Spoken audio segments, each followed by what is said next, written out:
কে? ফাতরামি করার আর জায়গা পাও না তাই না? তোমার আমি কতবার কইছি আমার ফোন দিবা না? কি অনেক চুলকায়? না, প্রাক্তন হইলেও তো আসিলা, একটা সুখবর আছে, এটা দেওয়ানোর জন্য ফোন দিছি। তোমার সুখবর দিয়ে আমার লাভটা কি? আমি কি করবো? আমি কি তোমার ঘর করে এখন ডিভোর্স লেটার পাও নাই? ওই লেটারটাই যে আমার জীবনটারে এত বেটার করে দিব এটা তো আগে বুঝি নাই, তাইলে তো ওই লেটারটা আমিই পাঠাইতাম। তুমি যাওয়ার পর থেকে একটার পর একটা খালি সুখবর আসছে। আচ্ছা শোনো, তোমার ওই মামা আছে না, যে সব সময় মা করে তোমার কানে কান পরা দেয়। আমার না এত টাইম নাই, ঠিক আছে? ফোন রাখো।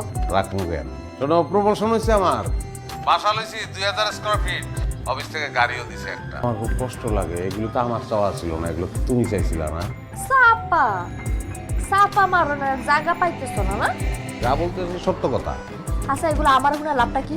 খুব জলে জলে। এই এই ফোন রাখো, তুমি ফোন রাখো কইতেছি। আরে পাগল, তুমি চাইলেও রাখতে পারবা নাকি? রহস্য আছে তো এখনো। শোনো, ছোটখাটো একটা ব্যবসাও শুরু করছি, প্রতিষ্ঠানের নাম দিছি বিলকিস ডেউটিন। সাতটা জানি কোরআনকার সিটিং বাস। ফোন রাখ। হ্যাঁ, চিটিং না, একটু করে সোনারগাঁয়ে আমার মিটিং আছে, বিশ্বাস না হলে সোনারগাঁ হোটেলের উল্টা দিকের ফুটপাতে খাড়াইয়া থেকো, নিজের চোখে দেখতে পারবো আমি ঢুকতেছি আর বাইরে। শয়তানের বাচ্চা, শয়তান, ফোনটা রাখবি তুই। কে আকাশ কেরানি, কেমন হইলো ব্যাপারটা? রাখ ফোন রাখ, কথায় কথায় এত সার বলবি না, এত আমি গেলাম সোনারগাঁ।